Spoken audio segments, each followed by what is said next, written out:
సామాజిక ఉద్యమకారుడు జ్యోతిబా ఫులే 198వ జయంతి నిర్వహించడం జరిగింది. ప్రధానంగా ఈ దేశంలో బడుగు బలహీన వర్గాల పట్ల అట్లాగే మహిళల పట్ల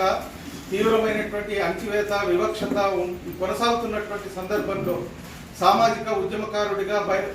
వచ్చినటువంటి జ్యోతిబా ఫులే గారు అనేక సంఘ సంస్కరణల ద్వారా అట్లాగే ఈ దేశంలో ఉన్నటువంటి వివక్షత అణచివేత పోవాలంటే ఏదైతే భారత రాజ్యాంగం ప్రకారం ఈ దేశంలో అన్ని వర్గాలకు సముచిత గౌరవం దక్కాలనేటువంటి ఆలోచనతో వివిధ వర్గాల ప్రజల్ని ఏకం చేసి సామాజిక ఉద్యమాలు నిర్వహించినటువంటి పరిస్థితి ఉన్నది. దాని కొనసాగింపుగానే ఈ దేశంలో ఉన్నటువంటి వివక్షతకు వ్యతిరేకంగా ఈ దేశంలో జరుగుతున్నటువంటి దోపిడీ అణచివేతకు వ్యతిరేకంగా అనేక పోరాటాలు కొనసాగుతూ ఉన్నాయి. ప్రధానంగా మహిళల పట్ల ఏదైతే వివక్షత అణచివేత చిన్నచూపు ఈరోజు కొనసాగుతూ ఉందో దాన్ని విడనాడటం కోసం ప్రజల్లో అక్షరాస్యత